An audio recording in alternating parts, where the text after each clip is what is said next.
everyone. I hope you all are doing good. I Shaili Tiwari welcome you all on ProVidya. Yes, आज के इस video में हम बात करने वाले हैं वो 5 कॉमन मिस्टेक जो स्टूडेंट्स अपने एग्जाम प्रिपरेशन के टाइम पे कर देते हैं और फिर उनके मार्क्स कम आते हैं. तो भाई हमें ऐसी मिस्टेक्स करनी क्यों है, राइट? तो आज के इस वीडियो में हम वो देखेंगे कि हम कैसे अपनी उन 5 मिस्टेक्स को अवॉइड करके अपने मार्क्स को बूस्ट कर सकते हैं. यस, तो बिल्कुल शेयर कर दिए इस वीडियो को अपने फ्रेंड्स तक ताकि उनको भी पता चले कि हम इन मिस्टेक्स को कैसे ओवरकम कर सकते हैं. चलो सबसे पहली मिस्टेक देखते हैं जो आप सभी करते हो.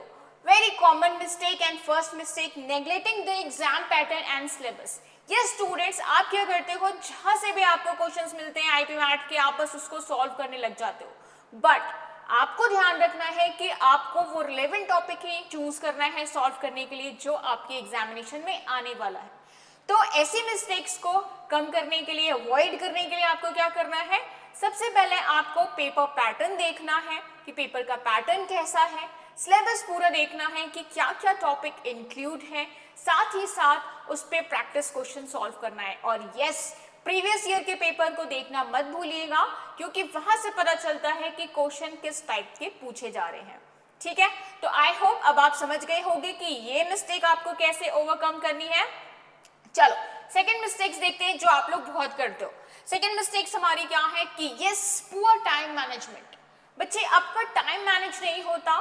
लेट्स सपोज कि हम एग्जाम दे रहे हैं, किसी टॉपिक पे हम बहुत अच्छे हैं, ठीक है, और वही आप मॉक में उसमें बहुत अच्छे मार्क्स लेके आते हो, बट एग्जाम में वो क्वेश्चन आ जाता है और आपसे नहीं होता है तो आप फंस जाते हो. और फंस जाते हो तो आप उस क्वेश्चन को अपने ईगो पे ले लेते हो कि भाई ये टॉपिक तो मेरा बहुत इंपॉर्टेंट है, कैसे छूट गया, मैं नहीं छोड़ूंगा इसको. तो बस यहीं से गेम पलट जाता है. गेम क्या पलट जाता है कि आप टाइम मैनेज नहीं कर पाते, और टाइम मैनेज नहीं कर पाते स्टूडेंट्स तो कई बार ऐसा भी होता है कि आप जो इजी क्वेश्चंस हैं उसको स्किप कर देते हैं बिकॉज आपके पास टाइम नहीं बचता है ना. तो इसलिए अपने टाइम को मैनेज करना सीखिए कि जो आपका अच्छा टॉपिक है उसको हमें कितना टाइम देना चाहिए, जो टॉपिक वीक है हमको उसको कैसे सॉल्व करना चाहिए, कैसे उसको हम एवरेज बनाएं, कैसे स्ट्रॉन्ग बनाएं. तो ये सारी प्रैक्टिस आप कहाँ से सीखेंगे, अपने मॉक से सीखेंगे. ठीक है, क्योंकि जब आप मॉक में ये सारी चीज अप्लाई करेंगे तभी तो आप रियल एग्जामिनेशन में फेस करेंगे, है ना.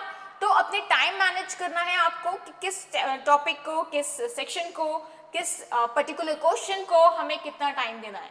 ठीक है, आई होप ये मिस्टेक भी अब आप नहीं करोगे. ओवरकम कैसे करना है ये हमने अभी देख लिया. चलते हैं थर्ड मिस्टेक की तरफ. Yes, practice inadequate number of mock test. आप क्या करते हो, 2-3 मॉक सॉल्व करते हो, फिर बोलते हो अरे भाई ये तो हो जाएगा मेरे से, ये तो बहुत ही इजी है, मैं तो कर लूंगा, मैंने पेपर देख लिया, मैंने ये सब कर लिया, सब कर लिया. बच्चे, जो आईपी मैट का पेपर है वो आपका प्रॉपर प्रैक्टिस बेस्ड है ना. आप थ्योरी कितना भी पढ़ लीजिए, बट अगर आपने प्रॉपर प्रैक्टिस नहीं की है तो आपका गेम गड़बड़ हो जाएगा. सो आप प्रैक्टिस इतनी अच्छी करो. मैं तो ये बोलती हूँ कि practise as much as you can, जितना कर सकते हो उतना प्रैक्टिस करो. क्योंकि बच्चे प्रैक्टिस में आप क्वेश्चन के नए नए टाइप्स देखोगे, वैरायटीज देखोगे, क्वालिटी मिल जाएगी आपको. और कई बार ऐसा होता है कि हमें नए नए क्वेश्चंस मिल जाते हैं तो अप्रोचेस भी हमारी वहाँ पे क्या हो जाती हैं, चेंज हो जाती हैं, नए नए कंसेप्ट्स देखने को मिलते हैं, टाइम मैनेजमेंट कैसे होता है. तो यस, आपको ज़्यादा से ज़्यादा मॉक देना चाहिए. ठीक है, प्रैक्टिस जितनी कर सकते हो उतना बेस्ट होगा आपके लिए. क्यों? क्योंकि आप रियल टाइम प्रेशर को फील कर पाओगे वहाँ पे, है ना, कि इस क्वेश्चन में हम कितना टाइम दे पा रहे हैं, व्हाटएवर. तो सारी चीजें आप वहाँ पे बिल्कुल एज ए एग्जाम के थ्रू आप फील कर पाते हो. दैट्स वाई मॉक देना बहुत जरूरी है, और जितना ज्यादा आप मॉक दे सकते हैं वो आपके लिए अच्छा है. ठीक है, तो चलो अपनी फोर्थ मिस्टेक को देख लो. क्या करते हो, neglecting the verbal ability section. आप क्या करते हो, आपको लगता है ये तो रीडिंग कॉम्प्रिहेंशन है, इसमें क्या ही पढ़ना है, बस ढूंढेंगे आंसर उस पैसेज में से, उस आर्टिकल में से और कर देंगे.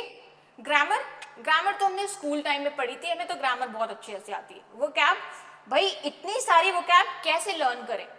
बस जब पेपर आता है तो ग्रामर के कंसेप्ट ढीले, वो कैब से दूर दूर तक ना आता नहीं, रीडिंग कॉम्प्रिहेंशन में लगे रहते हो, बट आंसर नहीं मिलता. क्यों? क्योंकि आपने वर्बल सेक्शन को बहुत ही इजीली ले लिया, है ना. तो स्टूडेंट्स आपको ध्यान रखना है वर्बल सेक्शन को इजीली नहीं लेना है, उस पर बहुत ज्यादा काम करना है। क्यों मैं ऐसा बोल रही हूँ? क्योंकि अगर आप देखो तो वर्बल एबिलिटी सेक्शन ही है जो काफी ज्यादा स्कोरिंग पार्ट होता है ना। क्वांट में आप क्या करते हो, फॉर्मूलेज लर्न करते हो, नए नए एडिशन, मल्टीप्लिकेशन, स्क्वायर्स, क्यूब, सारी चीजें मिल जाती है।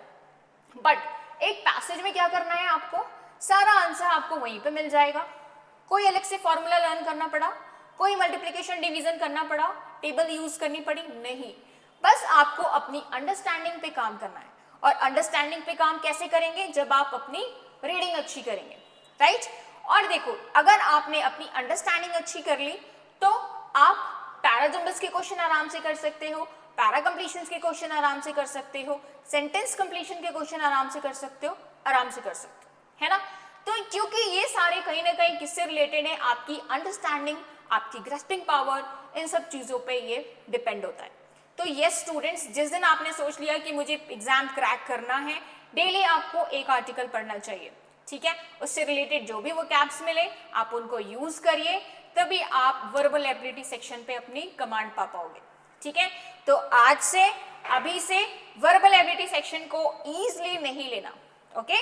चल नेक्स्ट देखते हैं। और बहुत ही बड़ा जो ब्लंडर आप लोग करते हो वो ब्लंडर ये है, यानी कि आप अपने मॉक टेस्ट को या फिर प्रैक्टिस टेस्ट को एनालाइज नहीं करते। अब एनालाइजेशन क्यों जरूरी है मैम? देखो, लेट्स सपोज आप बहुत अच्छे हो, बहुत अच्छे मार्क्स आ गए आपको, तो बस आपकी आंखों में दिल बन जाता है, आईपी मैट इंदौर का, जिप मैट, सारी चीजें, वो भाई मैंने सब क्लियर कर लिया।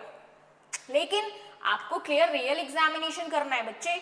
जरूरी नहीं कि एक मॉक अच्छा जाए तो हम अपना बिल्कुल ओवर कॉन्फिडेंस हो जाए, या फिर कुछ बच्चे ऐसे होते हैं जिनके मार्क्स कम आ जाते हैं तो वो डिमोटिवेट हो जाते हैं, उन्हें लगता है छोड़ो हटाओ, ये मॉक ही बहुत टफ था।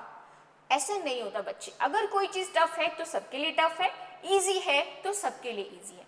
आपको मॉक एनालिसिस कैसे करना है कि आपने जस्ट टेस्ट दिया, इसके बाद आप देखो कि आप किस क्वेश्चन को स्किप किया आपने और क्यों किया। ऐसे टॉपिक जो आपको आता था बट आपसे नहीं बना, तो देखो उसको क्यों नहीं बना, ऐसे क्या वर्ड थे, ऐसी क्या लाइंस थी जो आपको समझ में नहीं आई, और रॉन्ग किया तो क्यों किया।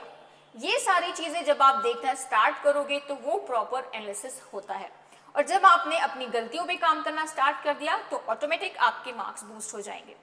यस, तो हाँ, अब आप पूछते होगे कि मैम प्रॉपर एनालिसिस कैसे करें। तो यस, नेक्स्ट वीडियो हम अपने एनालिसिस पे लेके आएंगे, जहां आप अपने मॉक को कैसे एनालिसिस कर सकते हो, क्या क्या पॉइंट्स ध्यान में रखने पड़ते हैं, हम वो सारी चीजें डिस्कस करेंगे।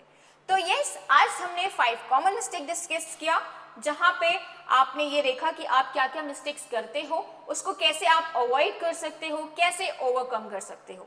आई होप स्टूडेंट्स आपको मजा आया होगा आज की इस छोटे से सेशन में।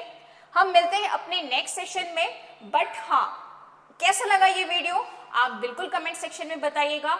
न्यू हो तो चैनल को सब्सक्राइब कर दीजिएगा and just like the video. Thank you.